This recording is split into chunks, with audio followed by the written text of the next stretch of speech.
Hello everyone, मैं हूं advocate Rahul Mishra. आज मैं आपको बताऊंगा कि एफआईआर केस जीतने के 4 आधार कौन कौन से हैं। जज साहब जजमेंट देने से पहले किन महत्वपूर्ण बातों को ध्यान में रखते हैं। आज वो मैं 4 महत्वपूर्ण बातें आपको बताने वाला हूं, जिनके माध्यम से आप अपने आप का बचा सकते हैं और एक्विटल करा सकते हैं, कन्विक्शन से फ्री हो सकते हैं। जी हाँ, लेकिन उससे पहले मेरी आप लोगों से रिक्वेस्ट है कि अगर आप लोग चैनल पर नए हैं या पहली बार आ रहे हैं, अभी तक आप लोगों ने सब्सक्राइब नहीं किया तो प्लीज़ सब्सक्राइब करिएगा। साथ ही साथ किसी पर्सनल प्रॉब्लम पर या लीगल प्रॉब्लम पर मुझसे बात करना चाहते हैं, मेरा ओपिनियन चाहते हैं, तो आप अपनी अपॉइंटमेंट शेड्यूल करा के मुझसे बात कर सकते हैं। नंबर डिस्क्रिप्शन में है, या आप मेरे चैम्बर में मिलने मुझसे आ सकते हैं, लखनऊ, दिल्ली, इलाहाबाद में।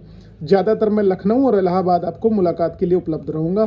दिल्ली भी रहता हूँ, लेकिन कुछ सर्टेन टाइम पीरियड्स के लिए ही। चलिए हम लोग वीडियो स्टार्ट कर सकते हैं। देखिए, कोई भी क्राइम होता है तो उसमें सबसे पहले क्या देखा जाता है, आपका मोटिव देखा जाता है। तो पहली चीज़ क्या देखी जाएगी, जैसा आप क्या कंसिडर करेंगे, मोटिव देखेंगे कि आखिरकार कोई झगड़ा हुआ है तो क्यों हुआ है, किसी व्यक्ति पर एफआईआर हुई है तो क्यों हुई है। ऐसे ही तो कोई किसी के ऊपर जाके एफआईआर नहीं कर देगा, कुछ ना कुछ तो रीज़न रहे होंगे, उन रीजंस को देखा जाएगा। अगर मान लीजिए वाइफ एलिगेशन लगाती हैं कि मेरे साथ जो है इन्होंने मारपीट करी है, लड़ाई झगड़ा करा है, तो उसमें मोटिव हस्बैंड का क्या रहा होगा, दहेज रहा होगा, या उनकी कोई अनरीजनेबल डिमांड रही होगी, या मान लीजिए वाइफ ने फर्जी एफआईआर लिखा रखी हो तो उनका क्या पर्पज़ रहा होगा।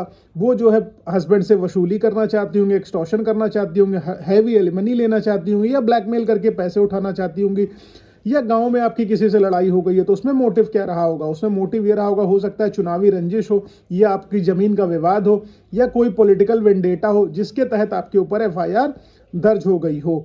ये सारी की सारी चीज़ें होती हैं। तो जज साहब क्या देखेंगे कि आपका मोटिव क्या था। बेवजह से बेसिकली कुछ भी नहीं होता है, कुछ ना कुछ स्पेसिफिक रीजन होता है जिसकी वजह से किसी भी व्यक्ति के ऊपर एफआईआर होती है या मुकदमा लिखा जाता है।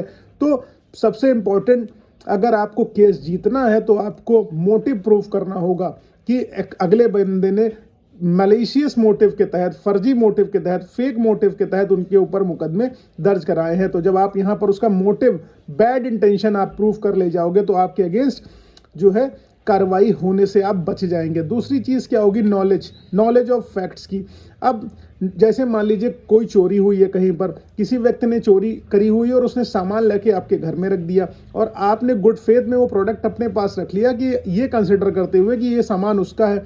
अब आपको नॉलेज नहीं कि वो सामान चोरी का है, लेकिन आपने रखा हुआ है, तो पुलिस ने ऑल ऑफ सडन आपके यहाँ छापा मारा और आपके पास प्रोडक्ट मिला, तो चोरी का सामान रखने के जुर्म में आपको उसने अरेस्ट कर लिया।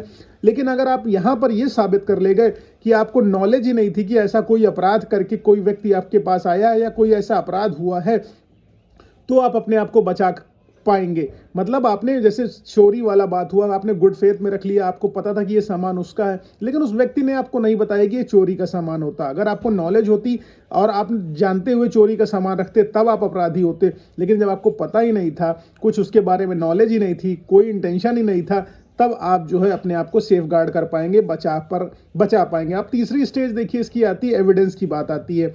अगर आपके अगेंस्ट कोई क्राइम हुआ है, या चाहे वो एक्यूज्ड हो और चाहे विक्टिम हो, चाहे आरोप लगाने वाला हो या जो है आरोपी हो, ठीक है, आपके पास ऑडियो वीडियो रिकॉर्डिंग होंगी, सबूत होंगे, डॉक्यूमेंट होंगे, फ़ोन होंगे, लोकेशंस होंगी, सारी की सारी चीज़ें अपने फेवर में लगा दीजिए। इस सब चीज़ें कंसिडरेशन में ली जाएंगी, जिसके आधार मजबूत होंगे उसको जो है कन्विक्शन होगा या एक्विटल होगा, ये देखा जाएगा।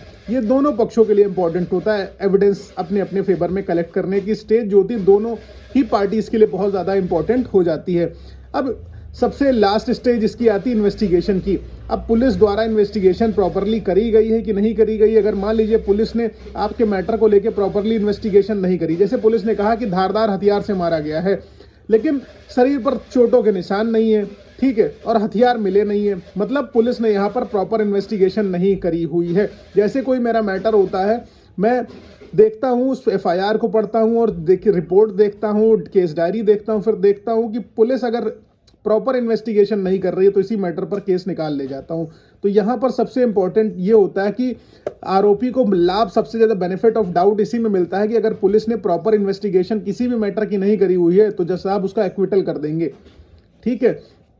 तो ये सारी की सारी स्टेजेस आई होप आपको क्लियर हो गई है। क्लियर है तो प्लीज़ लाइक शेयर सब्सक्राइब करना, और कोई भी टॉपिक पर आप वीडियो चाहते हैं, जिस टॉपिक पर भी आप मुझसे कह सकते हैं, मैं उस पर बना के आपको दूंगा। If you have not followed me on social media till now, then please do follow over there. Link is in description. Thank you so much. Jai Hind.